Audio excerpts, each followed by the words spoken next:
I got one. It was a few years ago. I actually talked to my mum about it the other day, and I was actually out with Starlow's brother Jacko, and we had a big night. We were like 19, and he was staying at my house. So we got home, and on the way home we had like too many Fireball cloudy apples, and bro, head was spinning the taxi, both of us, and got home and got the spare mattress out on the floor for him. I jumped in bed, and then my head started spinning, and I had to spew. So I got up, sprinted out of bed, and then didn't make it to the bathroom and spewed on the floor, and heaps of spew. And I was sort of like, what am I going to do about this? I can't clean it up. So I went and knocked on Mum's door. I was like, Mum, Jacko's been sick. Was he asleep? Yeah, he was asleep, bro. And I was like, Mum, Jacko's been sick, he's vomited everywhere. And then she got out. She's like, oh no, come out, checked on him. He was like just full out to the world. She's cleaned up the vomit. Reckons after about 10 minutes, she's looked at me and she's like, Jacko didn't vomit, did he? And I was like, nah. And she's like, get down on the ground and help me out. Well, sorry about the language. Yeah. But yeah, that's probably not appropriate anyway, but yeah. I got that one. That's the biggest lie I've told my mum. I can't think of one, eh?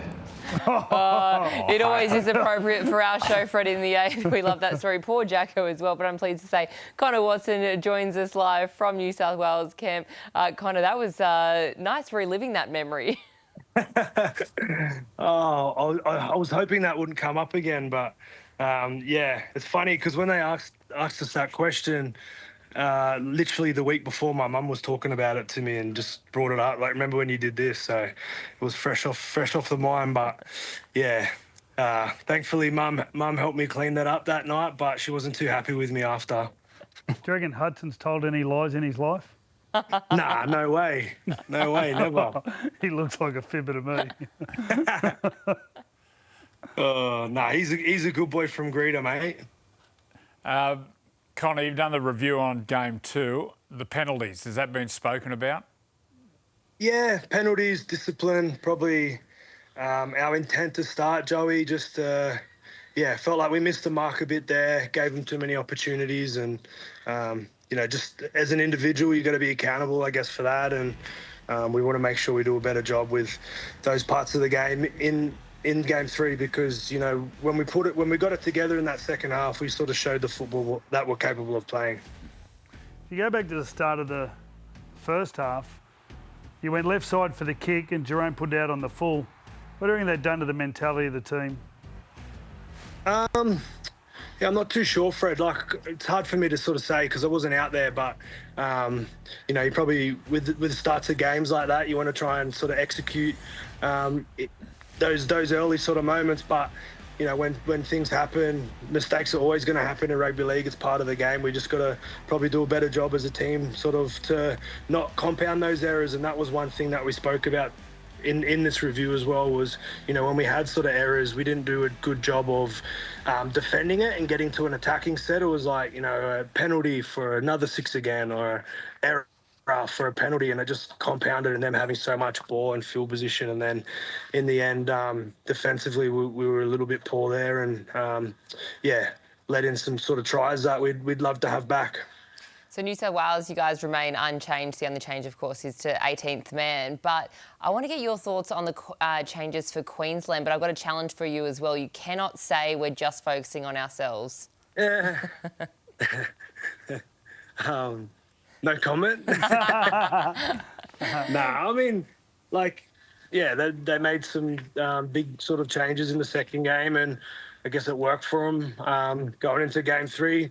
I mean, anytime you can bring a guy like Josh Papali, who's been in such great form this year for the Canberra Raiders, and anytime you can bring a guy like that back into your side, someone with so much experience who's done a lot for that jersey, I guess you sort of, if you get that opportunity, you do. And then, Hammer's been in great form as well, like for the Dolphins, and his Bizza. What do you reckon, mate, about their changes?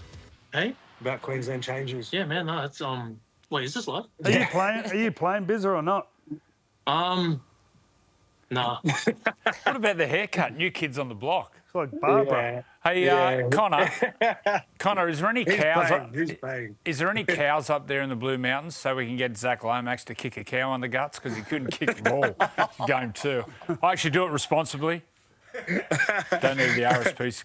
He might walk in his soon, Joey. So if he does, Well, if he does, get him down here. I'll give you some tips. Mate, I looked at your bench, and so if you have an outside back go down, where do you go? Where do you slot in? Yeah, no, we've spoken about it. So just sort of depends which outside back, Freddy. But I'll probably move to the centres if there's an injury there. And having Latrell sort of being one of the game's best fullbacks too, you know, like if anything, I mean, touch wood, don't want anything to happen to Dill, but anything did, like he's probably going to go to fullback, then I'd probably go to the centres there. So, yeah, that's the way that we've sort of trained with all this stuff. And then, you know, any of the half stuff, I've been making sure I get some reps in those spots as well. But, yeah, mostly that role just with the 9 and the 13 stuff, so. You spoke about Latrell, Connor. How are we going to get more ball and early clean ball to Latrell? Has that been spoke about? Yeah, like the boys are working on that. You know, when you have a guy like Latrell, you always want to get him early ball, and yeah, we definitely spoke about that, and we'll try and do it this week. I mean, you know better than anyone, Joey. It's just getting him the ball and in some space, and yeah, when you have guys like Latrell and even Critter out on the right edge, you want to get them some early ball because we know how dangerous they can be, and yeah, hopefully we can do that on Wednesday. Mate, the last game you played at a core stadium was pretty much over within a couple of minutes. Big Joey Sawali come in, got himself sent off. What are you looking forward to next Wednesday? Oh, Fred, to be honest, mate, I'm just looking forward to playing now. I haven't played an Origin game at home yet in New South Wales, so sort of made my debut in Melbourne and then Suncorp and then over to Perth. So for me, I'm just really excited to get to play in front of my family and friends. My nan and pop haven't been to an Origin game because they can't fly, so they're going to come down from Dubbo, which will be pretty cool as well. So for them to see it live in person, mate, and then just have all those friends and family and 80,000 Blues supporters, it's going to be pretty epic. And yeah, I don't really sort of know what to expect. I mean, you guys could probably talk about it, but yeah, I'm just really looking forward to that opportunity. In camp, Connor, have you got a roommate or your room on your own? Yeah, no, it's all on your own now, Joey. How's that? How's the head noise?